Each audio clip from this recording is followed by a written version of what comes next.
Matt Ramos, welcome to the Iron Life podcast, bro. This is long overdue, my friend. Yes, sir. Yes, sir. So, how are things over in Connecticut, man? How you doing over there? Connecticut is awesome, brother. I cannot complain in any way, shape, or form. Dude, we got to get you to Jersey finally. We've been talking about it for years now. We've been saying you're going to come to TTS. I've been saying I'm going to come to Connecticut, but we got to finally make this shit happen. I'm happy we were actually able to get this damn podcast out of the way because that's what we've been meaning to do. Absolutely. Hell yeah. It's going to happen. It's going to happen before the end of the year. If not in the beginning of next year, it's going to happen, bro. I can't wait. All right. We're going to hold you to that, man. You got an audience now that's going to hold you to that shit. So look, why don't we start off by you just kind of going over who you are, what you do, and kind of how you got into the fitness industry, and let's kick it off with that. And I may interrupt you as you're going. No worries, man. Well, Matthew Ramos for all the audience. I own Ramos Athletic Conditioning Center in Milford, Connecticut. I am a career firefighter. Been doing it now for 13 years. And I have, my goodness, a beautiful wife, 3 beautiful children, and 2 beautiful grandkids, and believe it or not. And I just turned 40 last month. So, happy birthday, dude. Thank you, brother. And you forgot to mention 2 beautiful biceps that are staring me in the face right now. I thought my biceps were my weak body part. Nah, man. Chest and my traps, but okay. I'm envious over here. The only other thing I would like to add is that, man, it's been 10 years since it was 10-year anniversary of my gym next year. Wow. And any trainer, coach, aspiring trainer, coach who is listening, I mean, I encourage you to keep on that path and go forward. And obviously you're listening to a great man in Chris, but my God Almighty, make sure you're really loving what you do and loving coaching, because there are going to be numerous times where you're going to be throwing your hands up saying, F this shit, I'm out. So that's all. Yeah, it's all sunshine and rainbows on social media, you know what I mean? But then when you're in it, so I think some young trainers or coaches might just think it seems like opening a gym is the way to go. It's like, well, when you open a gym, you're now a fucking gym owner. It's not just being a trainer anymore. And that comes with a whole world of responsibilities and little boogeymen that pop up that you weren't thinking about, and dealing with clients who may be a pain in the ass, or coaches that may be a pain in the ass, or whatever. But there's so much shit going on that most people don't see, and we as owners have to tackle those tasks on a daily basis. So kudos to all the gym owners out there. Yes, 100% agree with that statement, brother. Yeah, man. So, okay, this is your 9th year in business, right? You're going to be your 10th year next year? Yes, sir. So how did you open your gym? Like, what got you into the fitness industry in the first place? I mean, like many strength and conditioning coaches, homie, I just, I was a football player, and obviously to get better at football, you got to get bigger, faster, stronger. And it was just, I fell in love more with how to get bigger, faster, stronger, and how to get my bench up and my speed down and my power, rather than the X's and O's. And don't get me wrong, I did very well for football and tried out for the pros and had my fun, but I always had this idea and this desire to help those aspiring after me to get to the next level, because I remembered how fucking hard it was. Oh shit, can I swear? Yeah, totally. All right, so I remember how hard it was to prep for these tryouts and these combines, especially if you weren't the highly touted, recruit or potential, player, and didn't have an agent paying all your money to send you to an elite training facility down in Florida. Like, you had to work out, you had to find some place to go. And I always made a promise to myself that when I had the opportunity, I would do that. So my life took a little bit of a different turn, and my wife told me about my first being born very, very quickly. So I was 22, about to be 23. And, she gave me the pregnancy stick, and I was like, holy shit, I got to change gears a little bit. And there's let me just take a little side note to those who are, again, aspiring. There's so much talk about not having a plan B, or having this scarcity mindset where you can't operate out of a safety net. And the truth be told, if your ultimate vision is to do something and you just kind of take a little sidestep to make sure you check a necessary box or do something that's necessary for you, that's not a bad thing. There's nothing wrong with that. It's just your path. So I had to become an actual firefighter. Like, I was a teacher before, and I didn't really fall in love with the teaching. My brother-in-law, introduced me to firefighting, and I fell in love with it. It was an adrenaline dump, and I had to put my gym on pause until I got this firefighting and had that steady paycheck and had the benefits and had the pension, because it was supporting my family. So I could ultimately go and complete my vision, which was opening the facility. So I did that. So after 2 years, I went ahead and I opened my facility. And the entire time, though, that I was training to be a firefighter, what was happening was I was training at the public gym. I had no other place to train, and I was doing all these crazy workouts and all these different crazy sequences. And next thing you know, people are asking, hey, can I jump in with you? Or kids who I used to coach at football when I was a teacher were asking me, hey, I'm going to college now. Can I train with you? And so it got so good. And I guess I was so good in regards to the eye that managers of the gym were coming at me and getting upset with me because their clients were wanting to train with me instead of them. And I said, listen, man, I jump in these workouts with these kids. I don't train them, they train with me. And then as another added benefit, I had a ready-made membership as soon as I opened my doors. And there, it just took off, man. And it's been a battle, to say the least, balancing all the different dynamics that come with being a father, a husband, a full-time firefighter. You know that, Chris, because you were a firefighter, and that's why we linked up so quickly. Is not many can understand the tolls, mental, emotional, and physical, that it takes to be a firefighter unless you're actually in the seat going to a fire or seeing like a drug overdose or whatever it is. So balancing all of that with the gym, and then obviously you just listed the ridiculous amount of things as a gym owner you have to go through, and all the things that we didn't mention. So that's how I got into it. And now I am happy. 9.5 years, about to be 10. Can't wait for another 10. That's amazing, man. Yeah. And so you got quite the story there. And yeah, like, I like what you said about, like, because that is the narrative, that there is no plan B, right? And I agree with that to an extent, right? Of course. But I will say that, like, for me, I also had to do what I had to do to make sure TTS got to where it is today, right? So my story was kind of reversed from yours, because I got hired 2 months after. I got hired by the fire department 2 months after I opened my gym. So I had no idea I was going to get hired. So I was a volunteer for about a year and a half, took the test, passed, and then I got hired in August of 2012. I opened my gym in June. Right. So for me, I knew that fitness was like, this was what I wanted to do. Right. Like, I loved it. I had two great mentors early on with Johnny Al and Jay Ferrugia. Like, oh, man. Yeah. Our mutual friend. And so I got into the industry like that. And then when I opened my gym, I got slapped in the face with reality. Like, yo, this is a business now, like we were talking about earlier. And I had no fucking idea how to market, how to sell. I was good at training people, man, and like for me, my goal was to have the next DeFrancos, like that's like all of us probably, right? Like we all kind of got into this world, I think most of us, because we wanted to train athletes, right? And I know you guys still do train a lot of athletes over there. Yes, sir.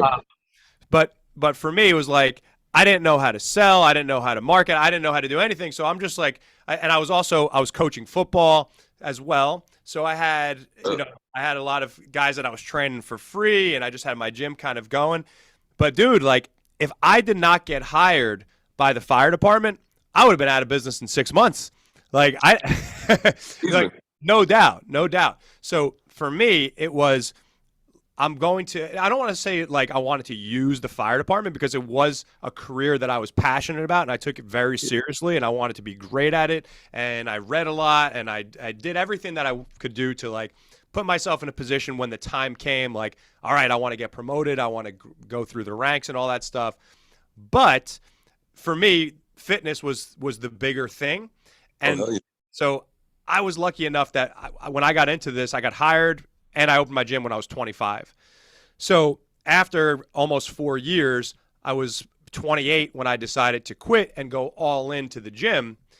But Exactly. what I told everybody at the time was, man, like I don't have any responsibilities right now as far as a family. I don't have any kids. Mhm.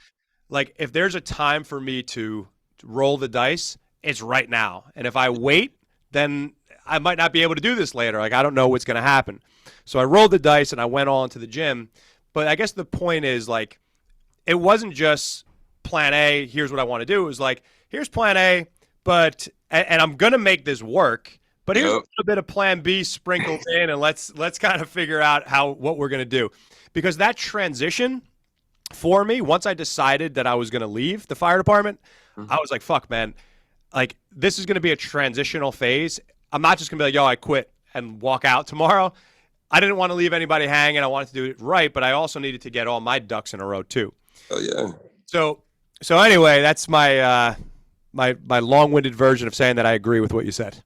No, but in that long-winded version, brother, it's all good because the reality of it, this is what people need to know. And even if there's not too many trainers, this can be applied to anybody listening. It's just, there's never a direct path to your vision or your goal. If it, if wavers a little bit, goes to the left. If it wavers a little bit, goes to the right. If you have to take a step back to go take 4 steps forward, whatever the fuck it is, the idea is that you're getting it done, that you're moving and you're progressing forward.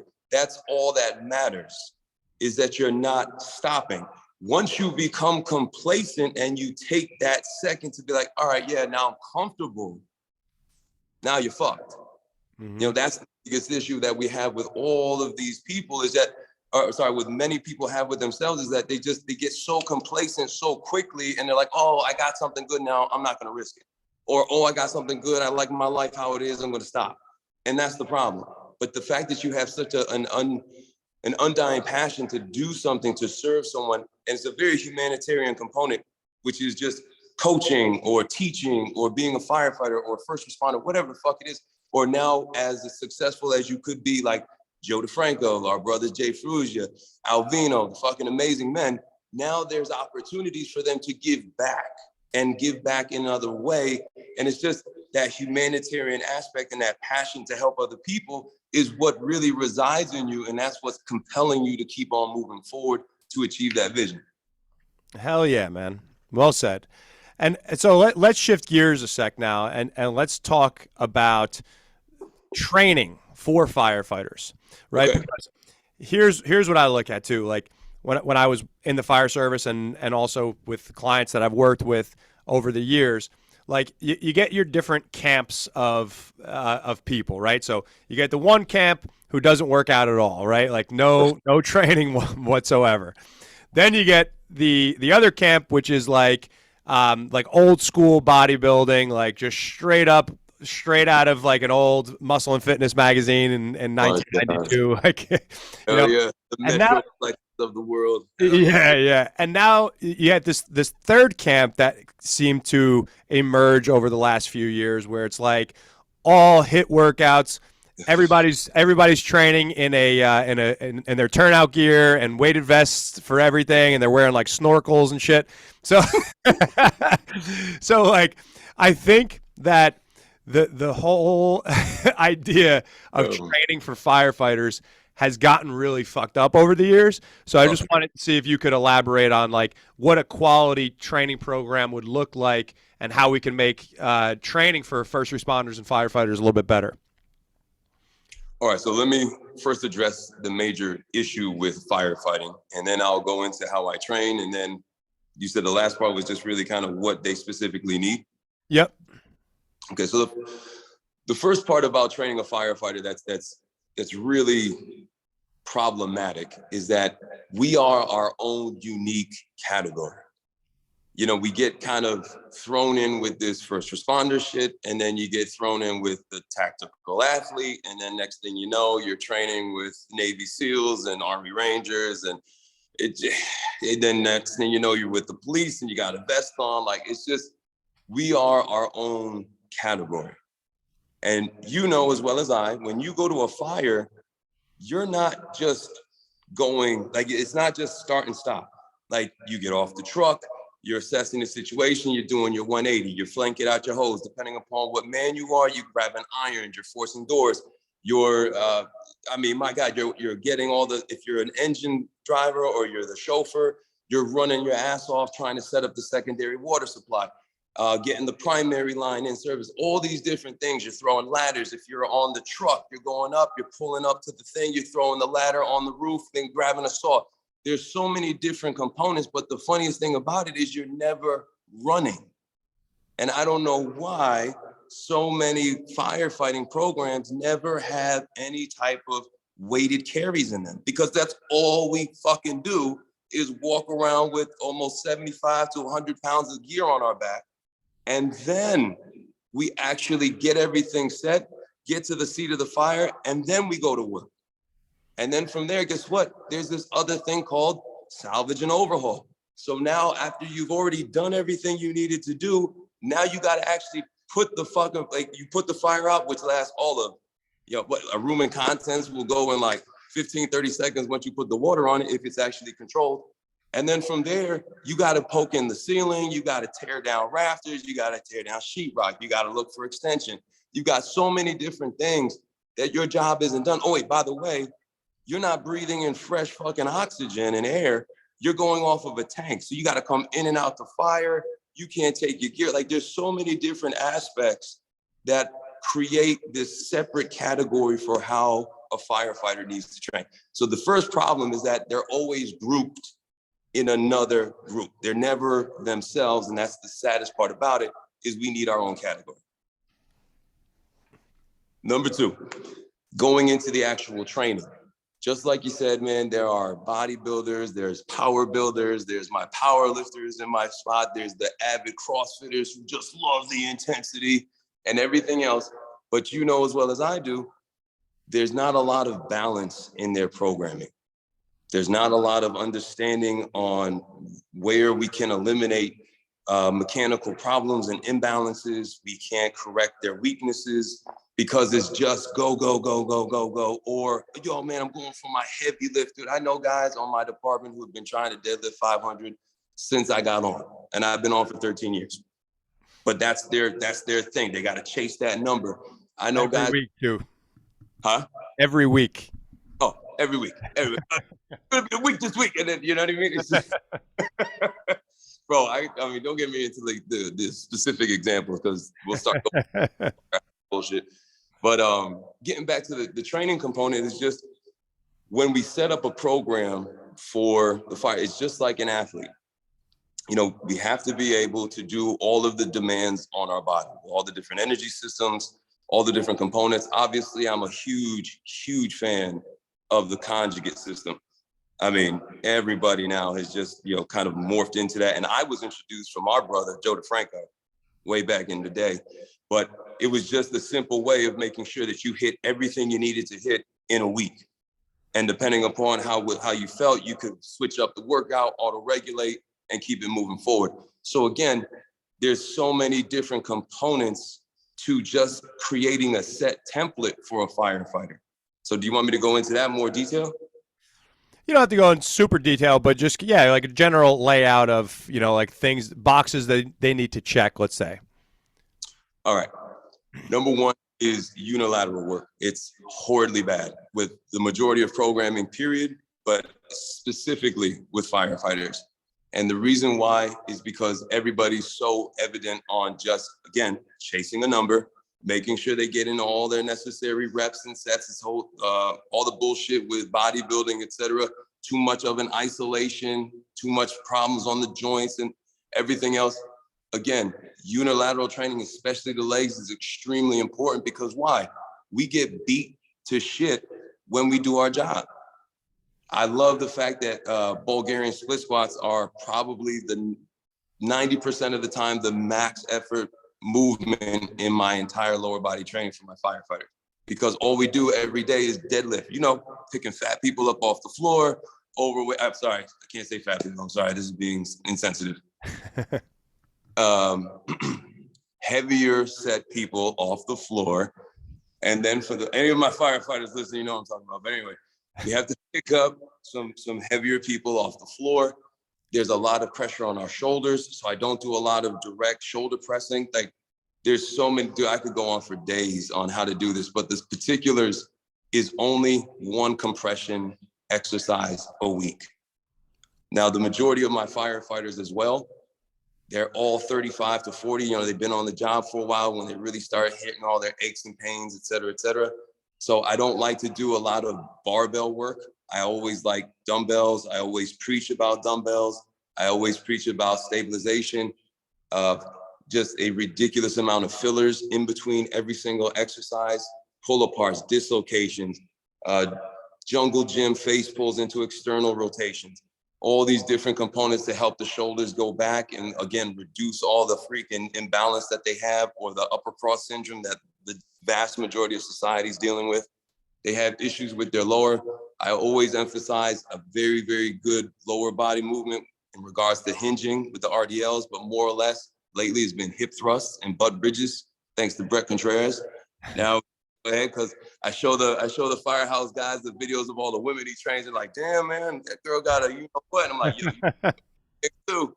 And, they're trying to butt bridge fucking 400 pounds, and it's hysterical. But man, their back pain goes away. And a lot of the times, Chris, just too many people think like a crunch circuit and leg raise circuit is the way to go. So I've been introducing a lot of anti-core movements, or anti-flexion, anti-extension, anti-rotation movements for their core. They're feeling phenomenally better because they're learning how to understand their body and how to control and create tension while they're doing all the necessary movements that we are required to do. Yeah. Hell yeah, man. And one thing to add to that for firefighters listening, I would say, is that if you look at strength, right, overall strength, if you look at that as a means of strengthening the body from head to toe, like strengthening the chain, no weak links, over time, that's going to drastically reduce your rate of injury and your potential for injury on the fire ground. There's so many small injuries that, like, there's some shit that can't be avoided, right? Of course. There's so many small injuries that could be avoided if the muscle was stronger, if the soft tissue was stronger, if there was better, if they had better stability throughout the body, if they had better mobility throughout the body, which is a byproduct of proper strength training through a full range of motion, right? So, like, exactly. if we're focusing on strengthening the chain, you're going to prevent injury, one. Two, your conditioning will improve simultaneously because now you could do more work with less demand of less energy demand, right? Because you could produce more force, right, with less effort, essentially. So conditioning improves.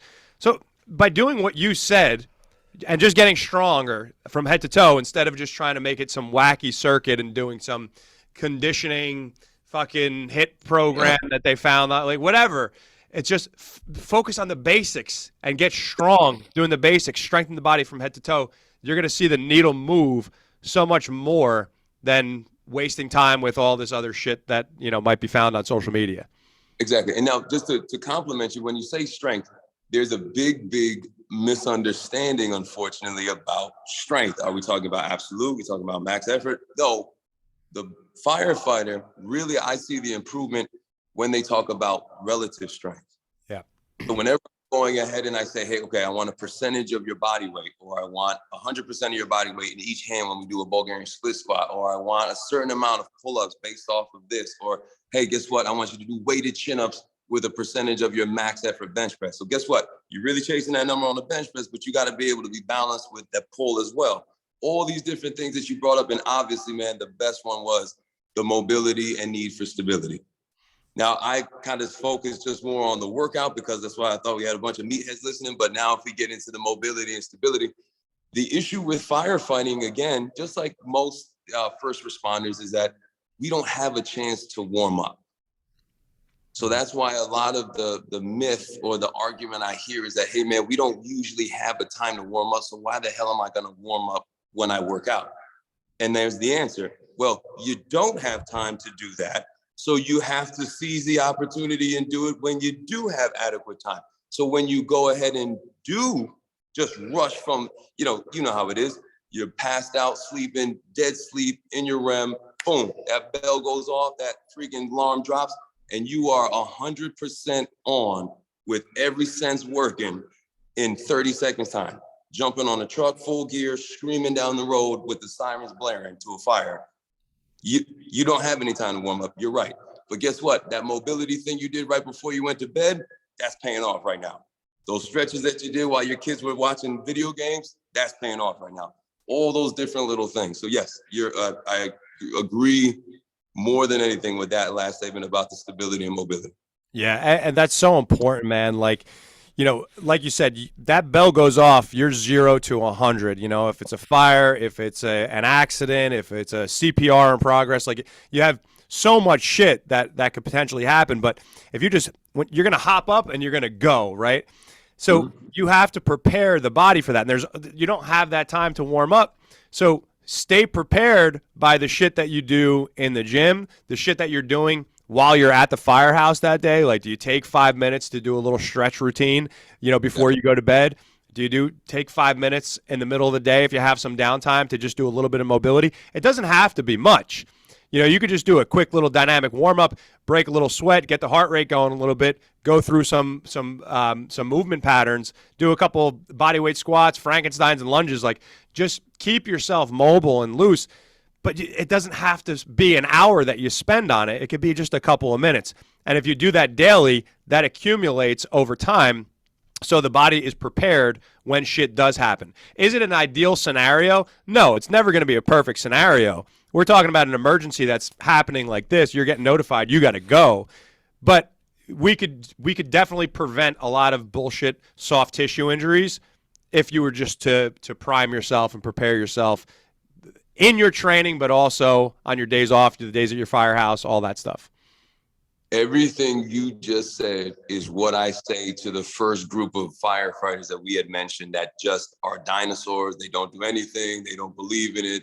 And they're, you know what, you young, whippersnappers, you guys do your thing. And I see you doing your curls. And I was young once. But guess what, man? I'm not complaining every single time I wake up out of bed. I'm not complaining of my neck, my shoulders, my elbow, my wrist, my knee, my back, my hip. I'm not complaining about that. You are. So the whole point of this is not to go ahead and get big muscles. It's to go ahead and prime your body to recover quicker so you can do the job more efficiently and you feel better after. Right. Couldn't agree more. Yeah, and so some of the other risks that firefighters deal with, unfortunately, right? There's a greater risk of cancer. There's a greater risk of heart disease. There's a greater risk of diabetes, right? It's just the unfortunate reality that comes with the demand of the job, right? Stressful situations. Your sleep cycle is fucked up. So, I just recorded an episode on this. If you have all of these increased risks of these potential diseases, why not reduce that risk by taking care of yourself, right? You get guys that are like, they want to smoke cigarettes in their masks still, like the old days and shit, like just craziness, right? But it's like, why wouldn't you want to reduce the risk of injury, reduce the risk of these health risks by taking care of yourself physically, in the gym, soft tissue, like all these other things, but also with your nutrition and also with your sleep and your recovery outside of the days at the firehouse, because we know it's never going to be perfect, right? You're there a couple days a week, your sleep's going to be fucked up for sure. But there are certain things that you can do to try to get your circadian rhythm back up to speed and get better quality sleep. So let's talk about eating at the firehouse, man. Like, so when you're at the firehouse, what does that look like? Do you have any tips for any firefighters that may be listening right now and ways that they can improve their diet and stick to it, eat well, even when they're at the firehouse for their 24 or however long their shift is? Yes. So before I get to that, let me just compliment you on what you talked about in regards to the demands of the job.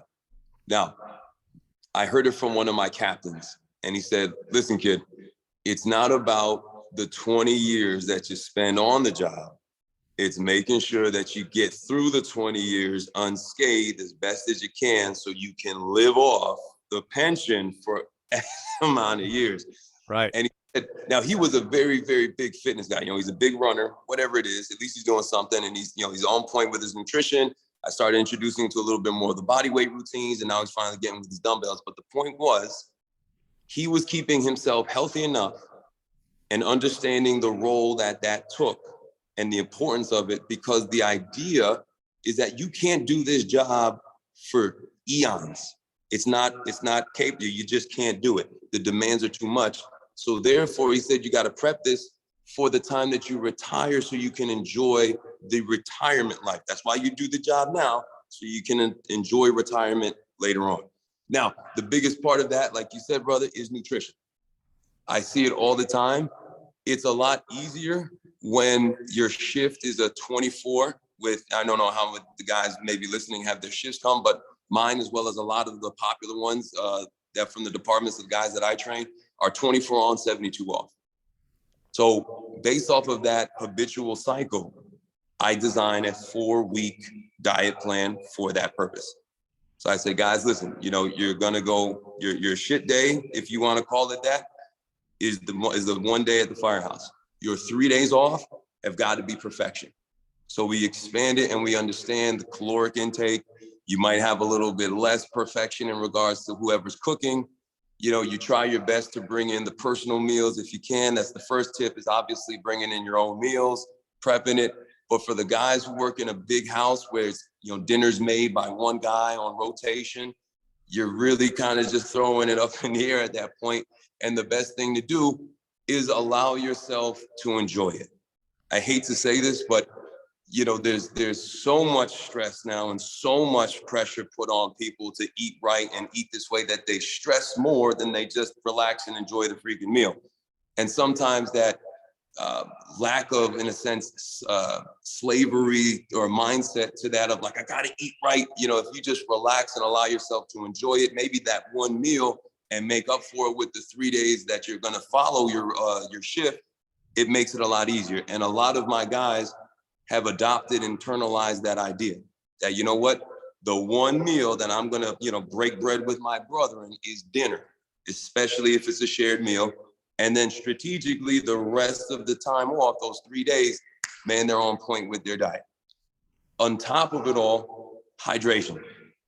I can't even go into the macros right now until I hit that fundamental foundation, brother, of hydration. What is the first thing, the first liquid that the vast majority of firefighters drink in the morning? Coffee. Coffee. Dude, I mean, black, sugar, cream, you name it. Like, they've got flavors, they've got different blends, they've got dark blend, light blend, medium roast. Oh my God, it's ridiculous. So I've encouraged my entire shift and anybody I work with, before you take a sip of coffee, calculate your ounces and take a quarter of your overall water intake for the day to the head right now. And the majority of the guys who follow me and they, you know, on shift with me, they see how good I feel, they do it. And then, man, oh man, now I say, do that before every cup of coffee you get. Because what happens, brother, like, you know, you just said it. You're up from falling asleep, dead asleep, to up and going 100 miles an hour in 30 to 45 seconds. And what's the first thing we do when we get back? Talk about the call, joke, laugh. You know how we do. That's that mentality. We got to play it off. And the first thing they do is, yo, who wants a pot of coffee? Especially if it's like a 3 or 4 o'clock call, you ain't going back to sleep. You're going to wait till shift's over. And there it is. So again, hydration is huge in regards to nutrition. So now that I got those two, I'll go into the detail in regards to the nutrition. Last thing, I know everybody likes to keep supplements at the end, but the horrid malnutrition that I've seen from some of my brother firemen, I always recommend a very good multivitamin or a greens drink. Obviously, Athletic Greens is a popular one, but I take the Warrior Greens from Luca, fucking phenomenal. And again, they just start my day. I put them in my water, done. I mean, some guys do that whole crappy apple cider vinegar thing. It's kind of funny. Of the greens drink. And then for the meals, I don't eat nearly as much on a typical day as when I'm at the firehouse. Like there's a scheduled breakfast, then there's kind of brunch, and then there's lunch, then there's the dinner, but then there's all these cookies, treats, you name it, bro. I always implore everybody to keep track of their calories as best they can. I show them the apps, I show them all the different components. So anybody listening, there's obviously the normal one is the Fitness Pal, but there's also a great one by BioLane. I can't remember the carbon diet. Okay. No. Yeah. Well, and recently, everybody listening, I went and I did Chris's 6-week program, and it was phenomenal. I was showing everybody the pictures, and man, oh man, I started helping people on how to strategically increase it week by week, like you showed me. And bro, it's been phenomenal, man. So again, to wrap it up, number one is not allowing yourself to feel as though a slave towards eating healthy in the firehouse. Don't feel the guilt. Allow yourself the little bit of a pleasure for that meal. That's fine. Especially if your next 3 days off are on point, you'll be able to complement it. And you, with the fitness tracker, number two, you'll be able to balance out your calories because again, everything is about caloric deficit. Number three, making sure that you are hydrated as hell. And number four, making sure you have adequate supplementation for all the necessary vitamins and minerals that you might be missing. Love it, man. If you are a firefighter or anybody that's listening right now, take some notes because this is the shit that moves the needle. You know, it's like the simple things that get so overlooked, man. It's just it's unfortunate, but that's how you make a little bit of a dent and we make some progress here. But okay, so we talked a lot about training for firefighters, nutrition, all that stuff. Here's something that's important, and whether it doesn't matter if you're a firefighter and you're a trainer part-time or whatever. You and I met because we went to an event, right? We were both at the same event. We connected. We both knew Jay. He connected us and whatever else, right?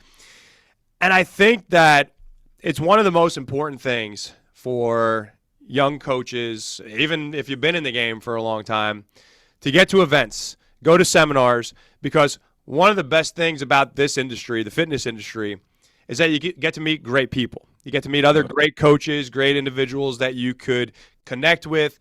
And when you have like-minded people in your corner, people that may be more successful than you at your level or even lower than your level of where you're at in your business, it doesn't make a difference because you guys are supporting each other, right? Everybody supports one another.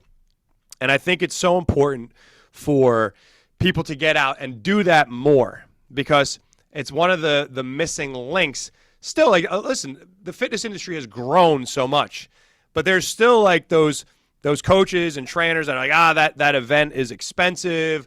I don't want to do that. Or can you elaborate a little bit on how much investing in yourself has helped you grow in your career in this industry? Because it's something I talk about all the time, so the listeners are probably bored of hearing me say it.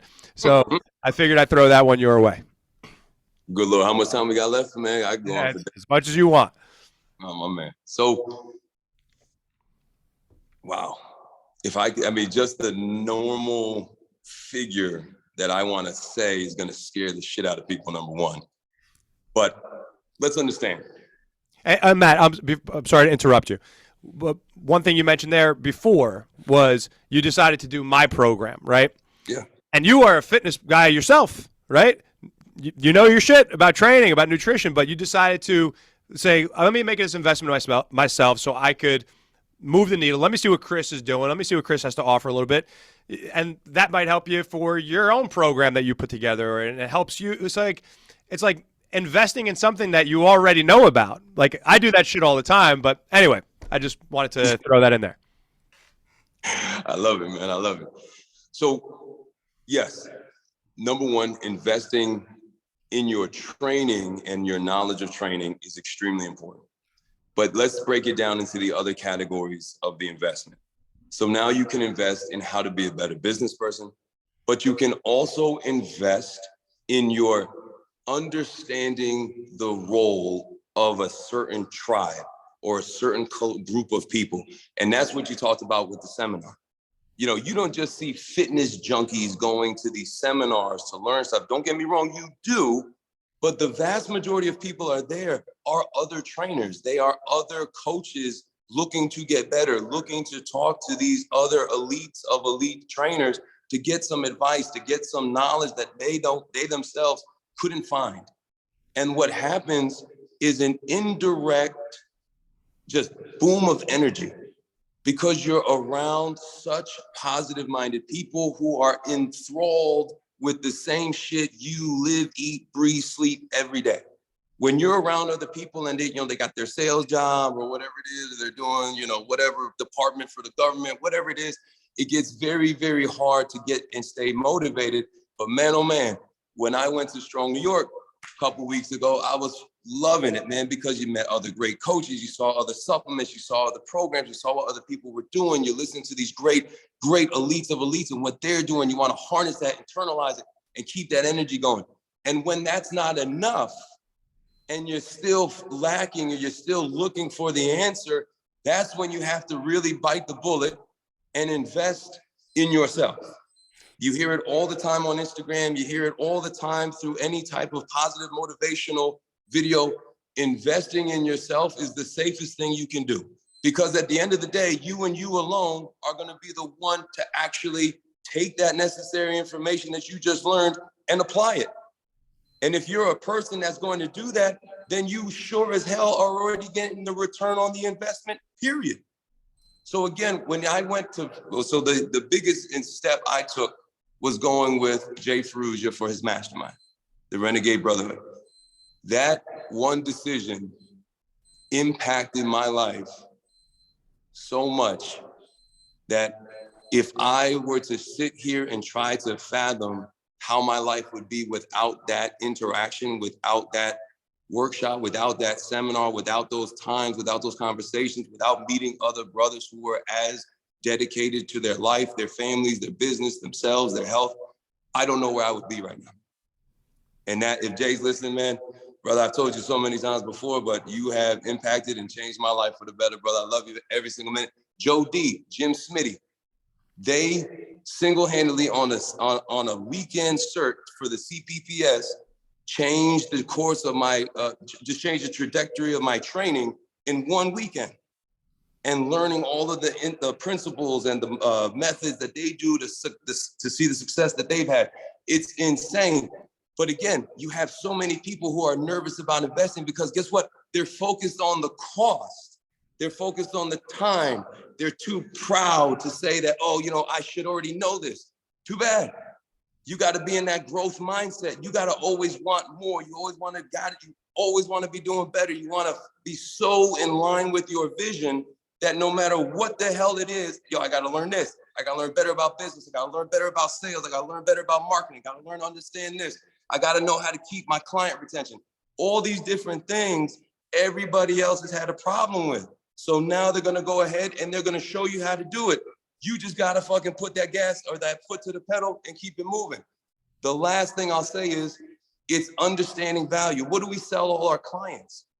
When you have that high price ticket, you have that high price platinum package, what do you say to them? Listen, I don't want you to focus on the cost. I want you to focus on the value that you're getting for the money that you're paying, because it's the value that's priceless. It's not the cost, it's the value in what you get from it.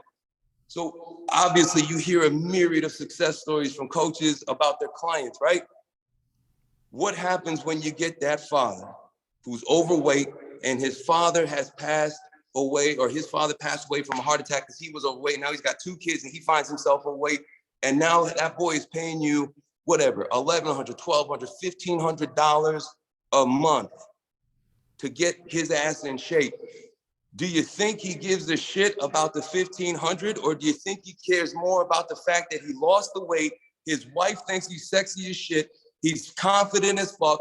He's killing it in regards to his business because now he's more calm, he's more assertive. and he's playing with his kids. He's going to all their practices. Next thing you know, he's coaching their baseball team. What the fuck do you think he really cares about?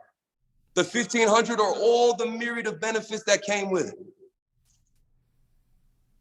Obviously, he cares about all the benefits that he's getting from that purchase, from the value of what he purchased. So anybody listening, if you are in any way, shape, or form hesitant about investing in yourself, don't be in this fucking industry.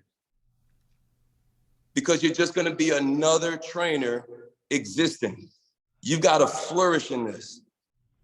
This has gotta be everything and anything that you do. This has gotta be living, eating, sleeping, breathing, everything about this. Your passion has to be getting people to that next level.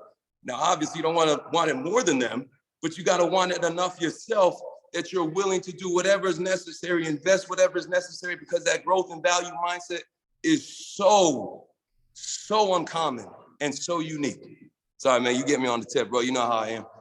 Dude, no, I'm loving it, man. You keep going. You get me fired up over here. What you say, V? You're getting me fired up over here.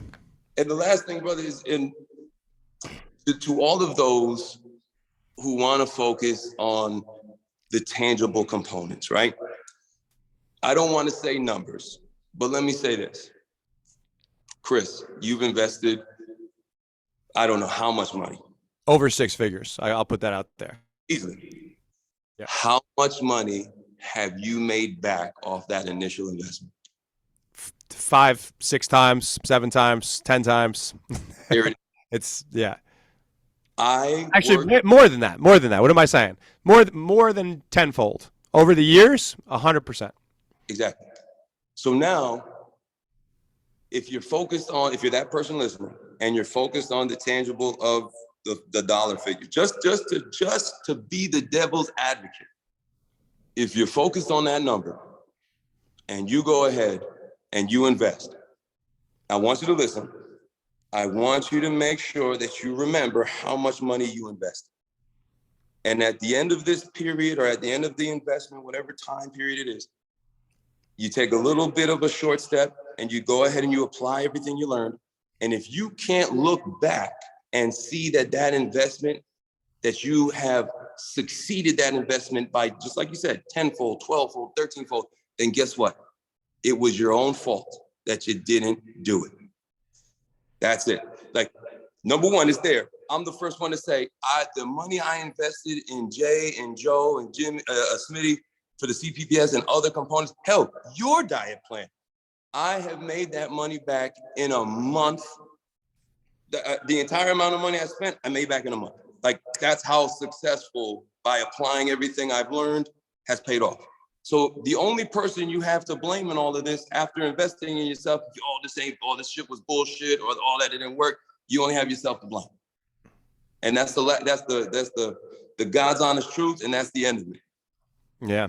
I mean, no doubt about it, dude. Like, you're going to get so much out of every investment that you make. Like, you're going to get, unless you invest in some dipshit, but those are few and far between. Let's push those people aside, because those are the rarities, right? So make sure you do your homework on who you're investing in.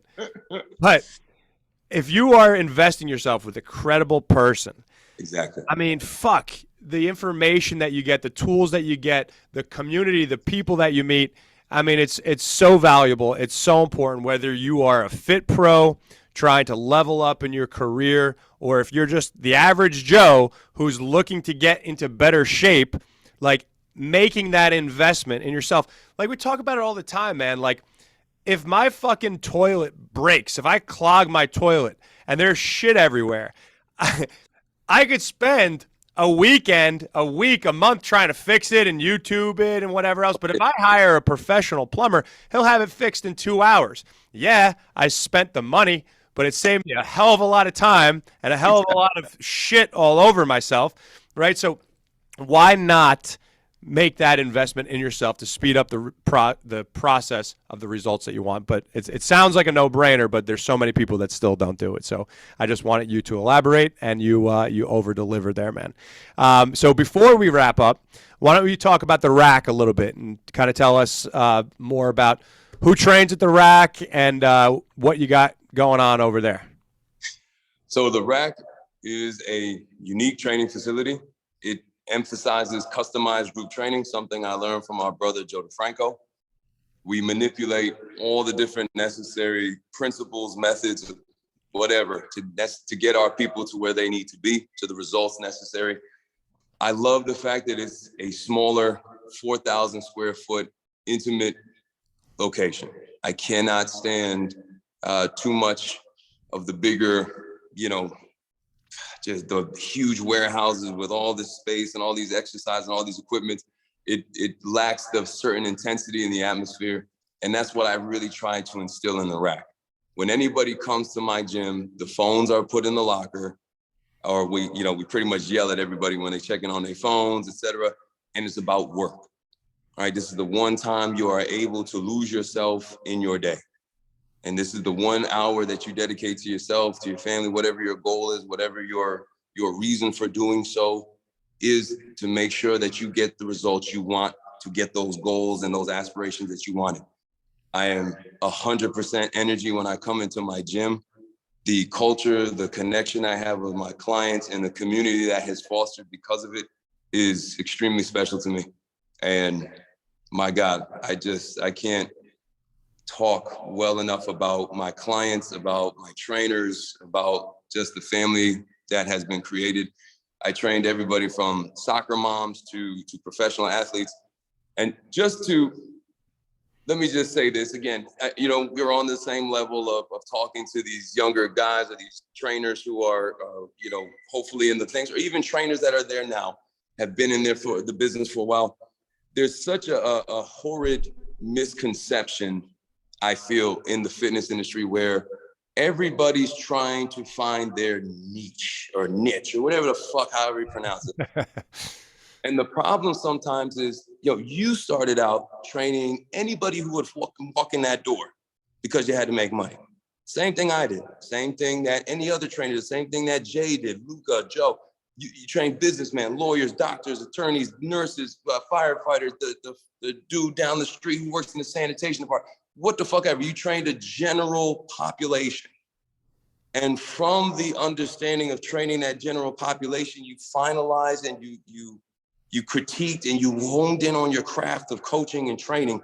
And then because of that, it kind of just allowed you to find your niche. Like you enjoy doing this particular group, or you enjoy doing this, or you found that this particular group or demographic or certain age group or certain problem was the shit. And then from there, it took care of itself. I feel as though so many young trainers and coaches, especially, even I at one point was struggling with it, where I was trying to find my niche as quickly as possible because that's all these business motherfuckers said to do, is find your niche and find this. And they forgot how to be a coach. Like, you should be so confident that 99.9% of people in this world could come through your door and you know how to train. And if you're not there yet, then you got some fucking work to do. If you don't have your system set up and your programming in place that you can't do that, or you can't train a CrossFit athlete to a powerlifting athlete, then guess what, bro? You got some work to do. If you need to go ahead and learn how to train a bodybuilder who's been in competitions, but now he wants to get more into the fitness component, you got some work to do. There's such a horrid component of you got to be specialized in, like, I'm planting my flag on this hill and I don't, move in any way, shape, or form. And it sucks. And that's what the RACC is not about, bro. The RACC is about everybody. So I've got professional MMA fighters that are going for UFC debuts, working out with soccer moms. I've got firefighters and state troopers who are killing it with my college football kids. I've got guys who are going for their overseas tryout or Canadian football tryouts that are killing it with my soccer players. It doesn't fucking matter. The energy is everything. The atmosphere is everything. The understanding that everybody's pushing each other to get better every motherfucking day, no matter what, no matter in what aspect, no matter in what dynamic, no matter what exercise, they're fucking going all balls to the wall and they're getting outside your comfort zone. And guess what? They got my big ass yelling at them to fucking keep going. And that's all that matters. Boom. That's a fucking mic drop right there, baby. Well, Matt, Dude, thank you so much for coming on the show. This has been great. You bring the fire, you bring the passion, and I love that about you, bro. I really love talking to you, and I appreciate you being here today, man. So tell everybody where they could find you, where they can learn a little bit more about you, the RACC, what you do, all that. Very simple, man. My Instagram is RACC, R-A-C-C _strength. So one more time, RACC _strength on Instagram. DM me, hit me up. Let me know if I can help you in any way. Awesome. Guys, make sure you give Matt a follow. Matt, hang on the line 1 second so we could chat. But for the rest of you guys, I will catch you next week on another episode of the Iron Life Podcast. Peace. Peace.